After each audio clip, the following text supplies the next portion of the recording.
Widely prescribed pharmaceuticals are actually depleting our body of vital nutrients. If you're taking ibuprofen, you're stripping away some of the lining of the gut and the stomach. You have these ulcerations because you're wearing and ripping away the lining of your gut and your stomach. And now you can have bleeding, stomach ulcers. You deplete vitamin C, and you deplete magnesium, and you deplete iron. Let's talk about statins. Taking a statin depletes CoQ10 in the body. So now you're depleting your ability to actually heal your cardiovascular system and your nerves, and you're depleting the substance within the body that actually protects the cardiovascular system, the heart tissue, and all of the things ultimately that you need to support a healthy, vibrant life. We should be finding where is the right fit for these things. That medication, you may need it. And if you need it, then you have to make sure that you're supporting yourself appropriately because it's depleting.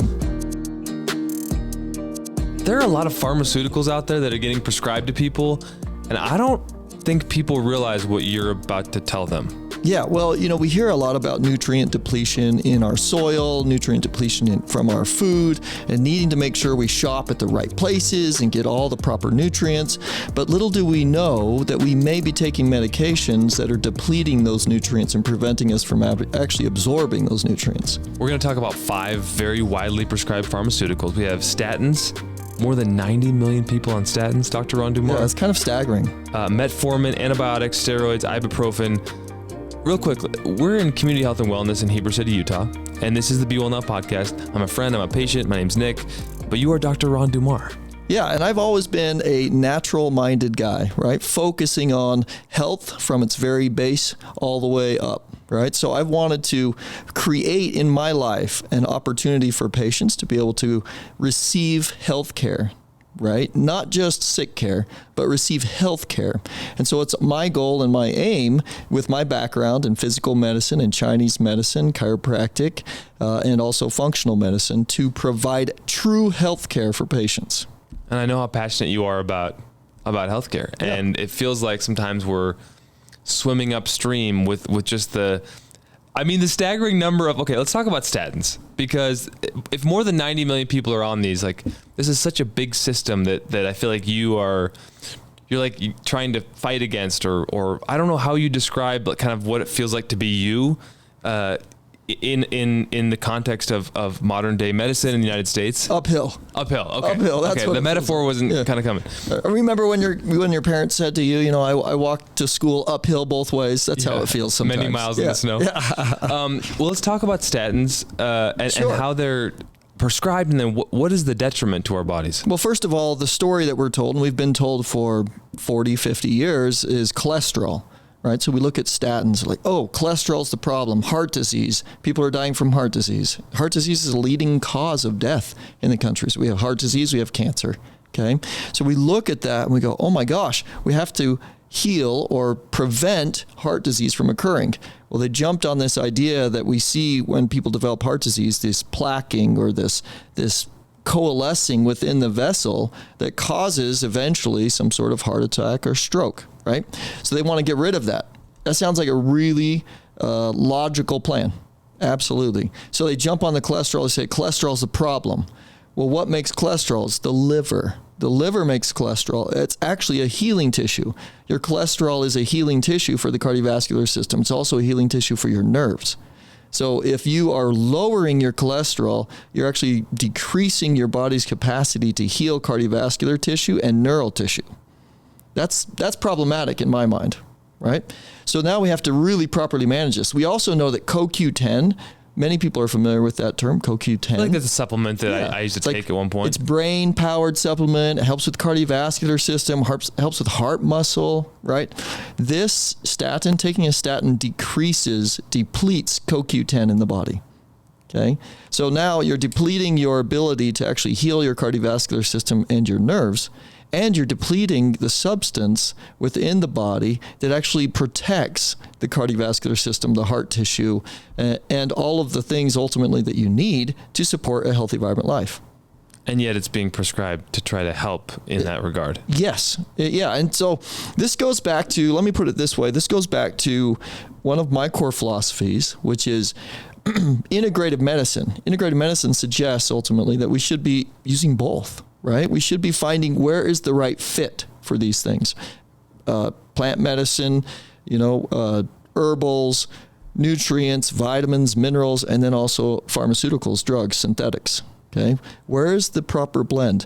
Well, what we need to be doing is saying, okay, this person is at a current state that is quite problematic, traumatic, you could say. It's like emergent almost. If they don't get on something to help bring this cholesterol down currently, they're in bad shape. That's definitely an argument for saying, okay, they need to be on a pharmaceutical medication. Got it? But what happens after that? Is there any sort of nutrition? Is there any sort of food or dietary-based recommendations that are going to also help bring that down and reduce the irritation to the cardiovascular system that's actually cueing the liver to produce more cholesterol to try to heal it? If that's not happening, then we just stay on a drug for the rest of our life. And then we deplete CoQ10, and then it causes muscle aches, soreness, pain. It causes a lot of pain. Just yesterday, I had a patient who said to me, he's like, man, I had to quit my statin. And I was like, oh, why did you do that? My muscles were hurting so bad. Like as soon as I got off of the statin, he said within a few days, my muscles felt so much better. Really? Yeah, so all his pain, his achiness, his joint pain, it all decreased after he stopped that statin. And I'm not saying that people should stop. That's not what I'm recommending. If you do choose to stop, you need to make sure you're talking to your care provider, whoever prescribed it, and you need to make sure as well that you're under proper care and supervision in doing that, because it can be potentially dangerous for your body. There's a whole list of pharmaceuticals that we could go through. We chose 5, and I think the idea is let's crack it open, the model that people have, and just pique their curiosity. But you always say, consult with your trusted care provider before making these decisions, right? 100%. And you need to make sure that you go to a care provider that you trust and you know. And in the United States, gratefully, we can shop. Yeah, right? We have that option. We do. Okay. So here's the other thing is that now I need to give you, and I think that people out there are probably wondering, well, what do we do? What if I am on this and I need to be on it? Which is fine. That's okay. If I'm on it and I need to be on it, what do? Well, you can supplement with CoQ10, which there are many responsible medical doctors out there who are making sure that their patients are taking CoQ10 when they put them on a statin as well. And that's fantastic. That's an excellent advice. The other thing that you can do is you can actually consume beef liver. You can consume liver, which is, we call it desiccated organ meat. Desiccated tissue. And there's supplements for this as well that aren't just you can go eating beef liver. Yeah, I mean, you can go to you can go to your local meat source, right? And go to the butcher and say, hey, I need some beef liver, and they'll be glad to get you some. I've done it myself. And then one of the things you can do if people don't like the flavor of beef or of liver, you can grind it up. You can have them put it like ground hamburger meat almost, and then you mix it with ground hamburger, and you hardly even notice the flavor. So you just season it a little bit and you're good to go. The other thing you can do is do sardines. Sardines have a really high concentration of CoQ10 in them, and also mackerel. So fish and liver from beef. Those are great sources of CoQ10 for you. All right. I want to move on because I think there's so many curious people out there who want to know what else is happening when I'm taking these pharmaceuticals. What other drugs? And metformin's a big one. I've never taken it. Quite popular. Can we explain that drug and some of the side effects? Well, sure. Metformin is one that is used frequently for diabetes, even type 2 diabetes. People will be taking metformin to help regulate their blood sugar. We have blood sugar spikes and dips, and we utilize metformin throughout the industry as a means really of supporting the patients who are not properly secreting insulin. And so what it will do is it will help drive sugar into the cell and out of the blood. So if sugar's sitting in the blood and it's not getting into the cell, people are going to feel fatigued. They're going to have metabolic dysfunction. So we need to get that sugar into the cell. Metformin seems to help with that.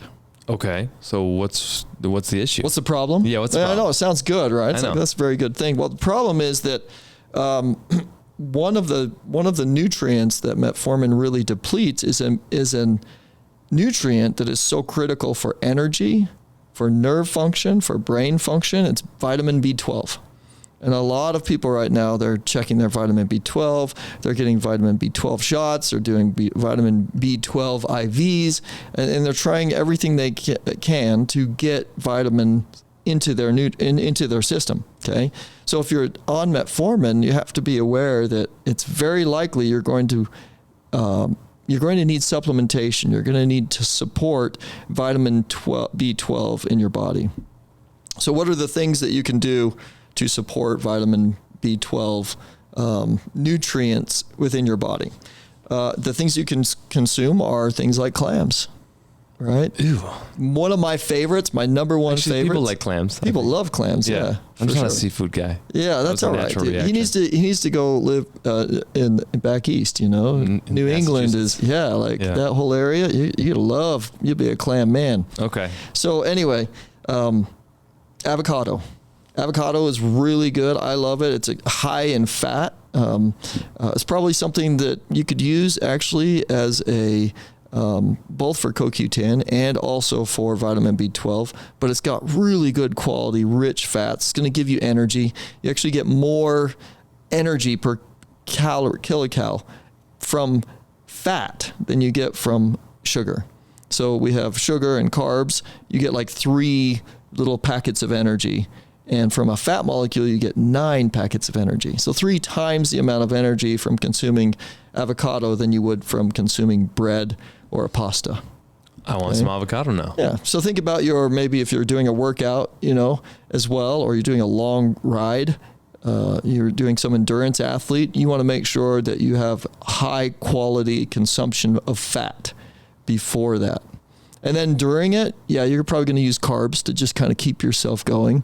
But before, it should be fat loading, not carb loading. All right. That's a subject for maybe another podcast. Yeah, for sure. So metformin, the B12 destroyer, you say. Are you suggesting folks get off of it, or what are my alternatives if I'm prescribed metformin? At that point, is that a conversation with my healthcare provider? Is that a whole other podcast? 100%. I don't recommend diabetes I don't recommend people get off any medication without a serious conversation with their care provider. That's the only way getting off of medication should happen. So this is not look something up on AI or Google or ChatGPT and it says this, I'm good. You still believe in the you in the just human. Need to be aware, but the fact of the matter is you can also support yourself by finding an appropriate vitamin B12 supplement or vitamin B12 foods, right? Like let's increase those foods in our diet that are going to support the vitamin that's being depleted by the medication that we happen to be taking. So that's the first place to start. Let's see if we can improve some of our physiology by replacing some of the thing that is depleting or is being depleted in my body, right? So that medication, you may need it. And if you need it, then you have to make sure that you're supporting yourself appropriately because it's depleting. Let's talk about antibiotics. Yes, antibiotics. Very widely prescribed. We've all probably either been suggested to take them or have taken them. I know you're not someone who takes antibiotics now or gives them to your kids, but as a kid you had lots of ear infections, right? Plenty of antibiotics have made their way through your body as well. I had a lot of ear infections as a kid. They're sometimes they're needed, right? That's the idea. Absolutely. That's why they're there, and that's why we developed them, right? Because they were needed. And late 1800s, we've talked about this. In the past, it's been people would die a lot from infections. We don't. I mean, that still happens, sure, but it seems to be more rare because we do have the ability to implement the use of antibiotics in critical situations. And I'm talking about the pharmaceutical, synthetic, those antibiotics. Right. But there are also antibiotics that are herbal, right? Herbal antibiotics, the plants around us, the compounds, the polyphenols, the antioxidants, right? They all have antibiotic, antiviral, antitumorigenic properties. So finding those specific plants that have higher amounts of antibiotic qualities is actually a way of practicing antibiotic use within the body. And we say antibiotic, it's not really, I would say it's and biotic mediation is really more of what plants do, because in our bodies all the time we have strep, we have staph, we have all sorts of viruses and all sorts of bacteria. In our gut, we have like tens of thousands of different species. In a healthy gut bacteria flora, we have tens of thousands of species, different species of bacteria.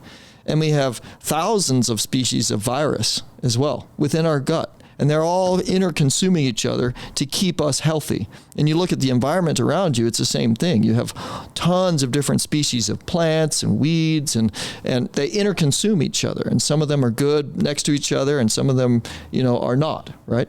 So when we become in our gut or in our GI, when we develop what is, we would say, more prominence in, a specific bacteria, like let's say staph. All of a sudden we have it, but eventually it becomes way more prominent. So it's like the dominant bacteria. Well, that becomes problematic. It's the dominant one. We call that an infection. Okay. So it's not the fact that you actually have the bacteria or that you have exposure to it at all, because you have it all the time. You should have it in a natural, healthy flora. It's the fact that it becomes predominant and begins to overwhelm the system that makes it diseased. And if you look at the environment around you, it's the same. If a specific element or a specific plant or something becomes all of a sudden dominant, that's a diseased state, right? And so we need to clean that state up with cultivation or with planting new seeds or with bringing in or introducing a new type of plant, right? And we do that and it creates a healthy environment. And that's what we need to do in our bodies as well. That's why when you look at antibiotics, we have what they're called now. They're developing selective antibiotics where they don't just blow everything up, right? They don't just try to kill all the bacteria. Antibiotics in the past have been more introduced in a way to say, we're just going to reset the system. We'll just clear a whole bunch, kill off a bunch of bacteria, and then we'll allow your body to just reset and create a new natural normal flora again, right? It's like, let's just fire the lawn. Let's just do a blowtorch to the lawn and see what grows back. So what are the concerns then with that approach? So the depletion, right? When you're taking antibiotics, what depletes from the body, obviously, is the gut flora. So you have an imbalance in gut flora because it just depletes it. So now it's not what it was originally.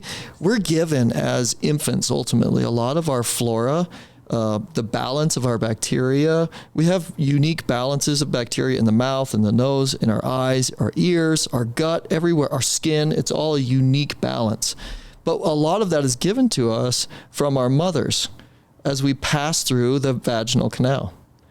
And as we know in our country, we talked about the fact that we have a 32% plus cesarean rate. Well, if you don't pass through the vaginal canal, you miss a lot of that opportunity to get that beneficial bacteria for your body and to be given from your mother this bacteria that's going to help you fight against, potential invaders and pathogens in the world to come.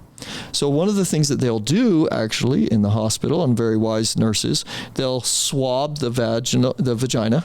They'll take some vaginal secretions, they'll swab it, and then they'll rub it into the eyes, into the nose, and the mouth, and they'll basically that way spread or allow the baby to be getting the bacteria and the flora of the mother, okay?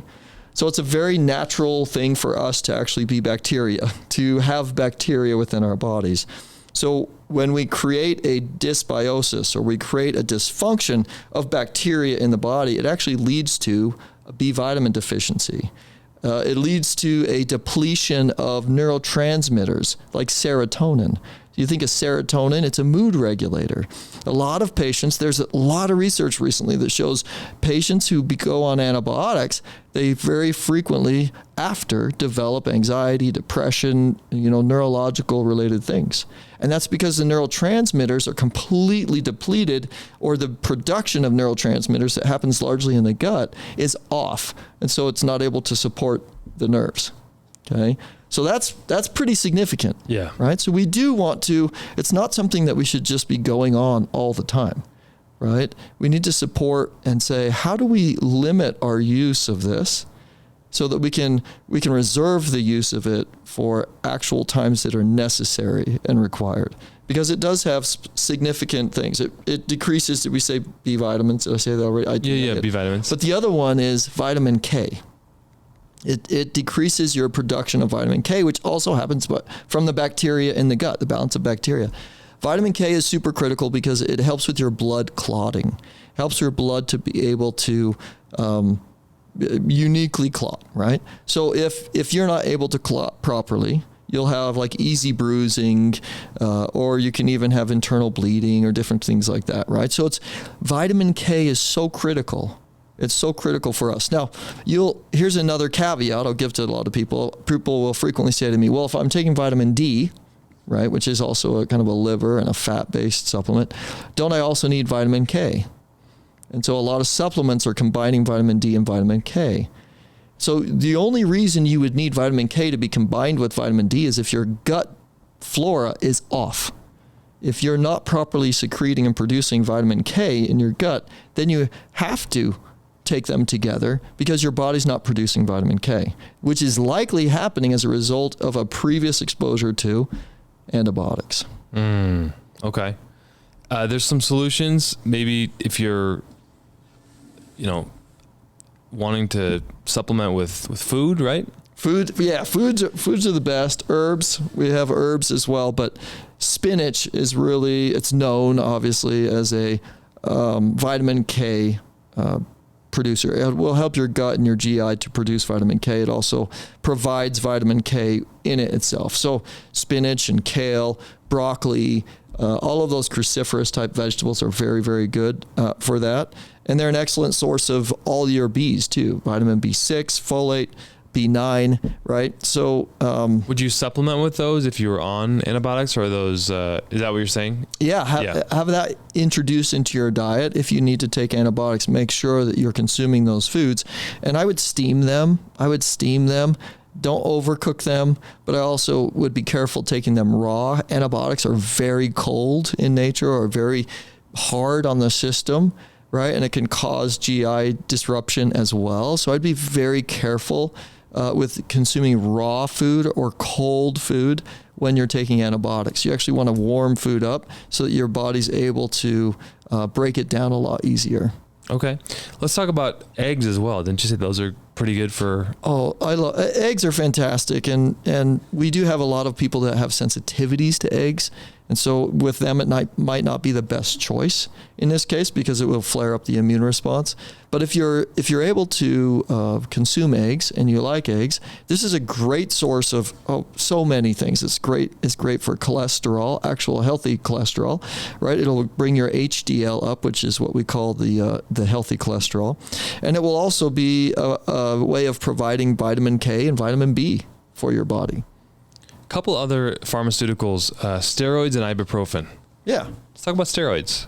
Or there's another name, prednisone, yeah? Prednisone, steroids, corticosteroids, yeah. So it's steroids essentially work a lot on the kidney and the adrenals, and they help the body to evacuate and clear inflammation, okay? Which is a really good thing. If you have a area that's completely inflamed in your body, or you've had you're having a significant almost allergy type of response as well, this is a really great way of clearing a lot of that inflammatory response, the histamine response, and calming all that down, which they use a lot in the hospitals. So, let's give you a steroid. This looks like an inflammatory response by the body. We'll give you a steroid, and so that should calm that down. And oftentimes it does. It works really well. We do a lot of back pain treatments. So patients will come in, they'll have a really hot low back, and it's just, they're hunched over, antalgic, and they're trying to hobble their way down. At some point, if the modalities that we're utilizing are not being effective or as efficient as we'd like them to be, then we'll refer them for an injection where they'll have a steroid injection. That is a possibility, right? It can be utilized in conjunction with a natural health plan. However, again, the idea is we would want to minimize this as much as possible. And why? The question is, why would I want to minimize it? Because some of the things that it depletes in the body, some of the things it depletes are calcium, potassium, magnesium. It's like all of the vitamin D even. So if you're chronically on corticosteroids, it's likely that your magnesium, your calcium, your potassium, your vitamin D are going to be depleted. So you need to make sure you're supplementing with that, either through a true supplement or getting certain foods like cod liver, which would be a really good. I keep going back to liver, right? I love liver. Liver is a really great source for us. Egg yolks especially are going to be super beneficial for you in this case too. And salmon. Everybody likes salmon, right? Yeah, it's tasty. Sure. Tasty fish. Okay, so those are things you could supplement with if you were. I mean, it's a short-term fix, right? Is it what Big Pharma would say? Yeah, exactly. That's what it is. It is a short-term fix, but we have to recognize that. We have to recognize it's an emergent condition. It's something where it's like, okay, I've tried to do these conservative measures, and it's not getting me there. I need to get over the hump, and sometimes it'll really help us just get over that hump, and then we can rehab that patient way better, and then get them stronger, get them more fit and healthier, introduce the right nutrients, and they're able to get received in that area and heal faster. So it definitely has a place to be utilized. It's just if it's chronically utilized, it's a problem. It can wear down muscle. It can wear down tissue, like create brittleness in your ligaments and your tendons. So if you're using it chronically, even as an athlete, and you're creating brittle tendons and ligaments down the road, which means you're actually perpetuating injury, right? Right. You're setting the stage for perpetual injury. So you really want to limit it as much as possible. But it's always a game of, okay, that's why we have a professional. That's why we go to a care provider that we trust. Because we're like, okay, is this the right time? Or do I need to keep going? Do I need to keep pushing forward with where I am in this conservative care? Or is it time to say, hey, we got to do this now because it'll help us turn the corner and you're at a pretty good stage and you've already tried to do it conservatively for a while. Got it. Let's talk. Let's finish off with ibuprofen because that's a super commonly used drug. Yeah, well, ibuprofen is good. If you're utilizing ibuprofen, right, people say that they will utilize ibuprofen, almost daily. I have certain patients that are like, well, I just take it every day. My doctor said it's fine, no problem. And it'll help just with my joint pain and muscle aches. Now, going back to the beginning, if you're on a statin, it's likely that joint pain and muscle ache is coming possibly from the statin. So you might want to look into that. So taking ibuprofen really isn't the ideal solution because now if you're taking ibuprofen, you're stripping away some of the lining of the gut and the stomach. And we have a lot of ulcerations that form as a result of this. And so you have these ulcerations because you're wearing and ripping away the lining of your gut and your stomach. And now you can have bleeding, stomach ulcers, GI ulcers, and you deplete vitamin C, and you deplete magnesium, and you deplete iron. Okay? All from ibuprofen? All from taking ibuprofen. Wow. So if you're going to take it, then I would say bump up the vitamin C. Now think about vitamin C. Vitamin C is like, it's in high amounts in collagen and fibers that need to come together and heal tissue, right? So vitamin C is necessary for tissue regeneration. It's necessary to heal. So if we're depleted in vitamin C and we're taking ibuprofen and we're eroding the gut wall, right? Then of course we're not going to be able to properly heal. We're going to develop ulcers because we're literally depleting the thing that we need to repair our tissue. From ibuprofen? From taking ibuprofen. I had no idea. Are there some supplements that you'd recommend we take or food that would help if we were taking ibuprofen or concerned about that? Well, can I do a shameless plug? Let's do it. Okay, so right here, I developed something called acute pain care in our office that it is meant to actually stand in the place of ibuprofen. Okay, and so it has anti-inflammatory, a pain reliever, and a muscle relaxer in it, all herbal. Okay, so again, those are active ingredients within those plants that help to reduce inflammation. One of them has actually been compared to Celebrex and outperformed Celebrex in its anti-inflammatory capacity, that's pretty significant that it outperformed a medication in its ability to fight inflammation. So acute pain care is actually a really good thing for you to get on, or to say, hey, I'm going to start taking this instead of going to that ibuprofen. Maybe I can go to the acute pain care first because it's 100% plant-based. And then if I still need it, if I feel like, okay, this isn't working, then you can try the ibuprofen or a steroid. Right? You have a litany of herbals you've designed here at Community Health and Wellness in Heber. If folks are interested in getting an appointment or learning more about how can I, in a less invasive way, tackle my healthcare needs, how can they find out more? Oh, for sure. Well, we would love to speak with you. We'd love to answer any questions that you might have.